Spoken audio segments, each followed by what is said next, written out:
When Super Nintendo World was being developed for the Universal Orlando Resort, there were rumors of Nintendo Lands opening in each of the theme parks. While the original area would feature attractions set in the Mushroom Kingdom and Donkey Kong Country, additional lands based on Pokemon and The Legend of Zelda were rumored to be coming later.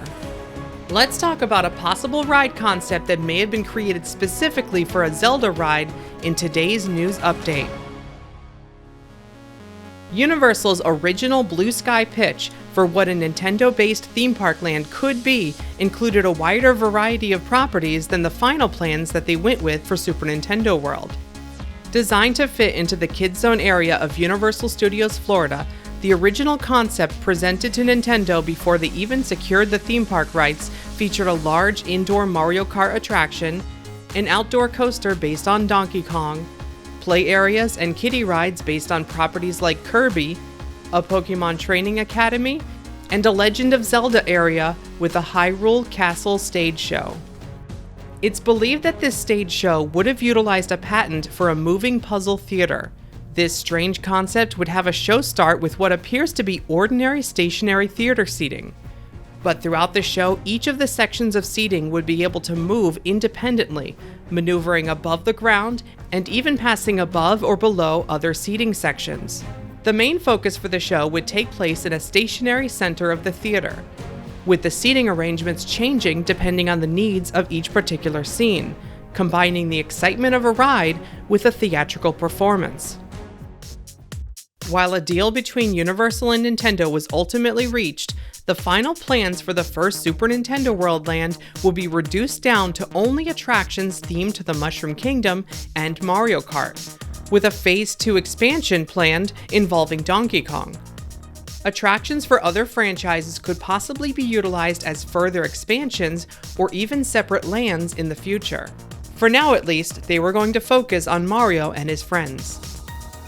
This version of Super Nintendo World was designed to be built at Universal Studios Japan and Universal Studios Florida at the same time, both to the same specifications. However, before the demolition of the Kids Zone area in Florida started in the fall of 2017, Universal was granted permission to build their newest theme park in Orlando on some of the recently acquired land near the Orange County Convention Center. They decided to move their plans for Super Nintendo World with the Mario Kart attraction over to this new park named Epic Universe. In an effort to create Nintendo Worlds in all of their theme parks, plans were started for additional lands in the two existing Orlando theme parks. Universal had seen success in opening additional Wizarding World lands, and they wanted to be ready to expand their Nintendo offerings if the first land proved to be a success as well. Pokemon was considered to replace Kids Zone in Universal Studios Florida.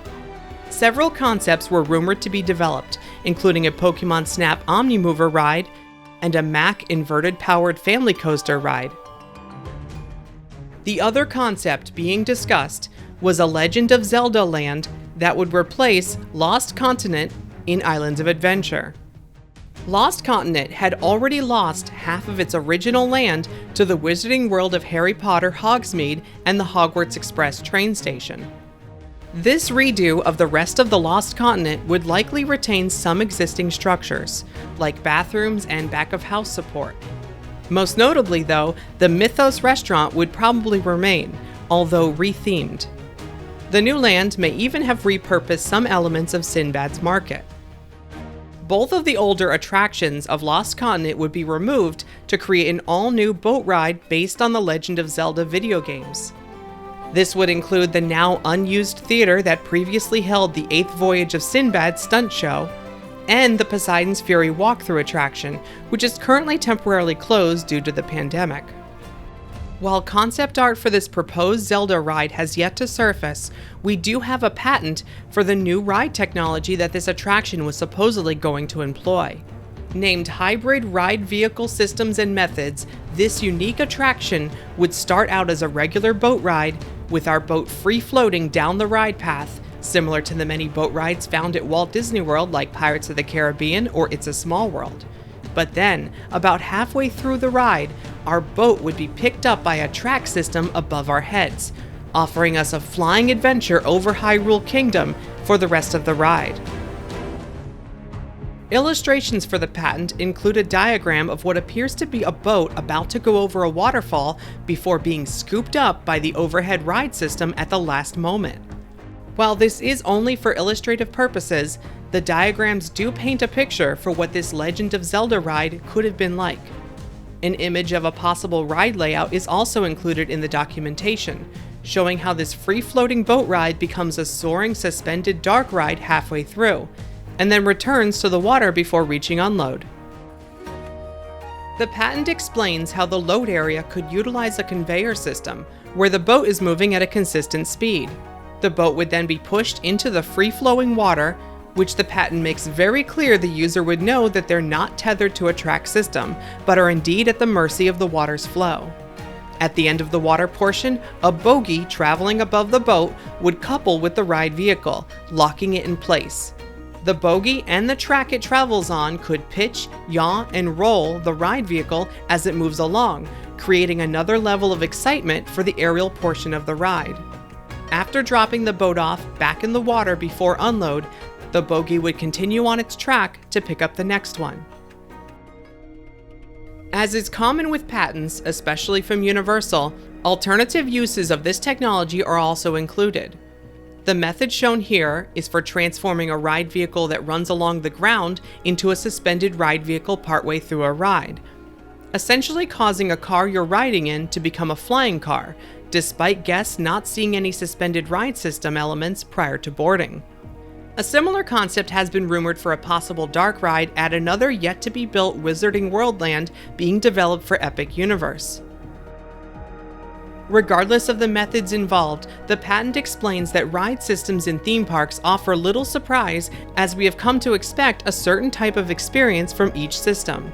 By integrating more than one system into a single ride, it could serve to surprise and increase a level of entertainment of the user. It has been reported that Universal executives got cold feet about developing additional lands based on Nintendo properties until after they saw a return on investment from the first land. Pokémon for Kids Zone and Zelda in Lost Continent were put on the shelf for the time being. At least for now, we're able to look over this unique ride patent and let our imaginations fill in the gaps on what a Legend of Zelda hybrid boat ride and suspended dark ride would have been like. That's all for now, but be sure to subscribe if you'd like to learn more about possible theme park rides and Super Nintendo World news. And leave a comment with your idea for the perfect Zelda ride experience. If you like what we do, consider joining our Patreon for exclusive content and early releases. Thanks for watching, stay safe out there.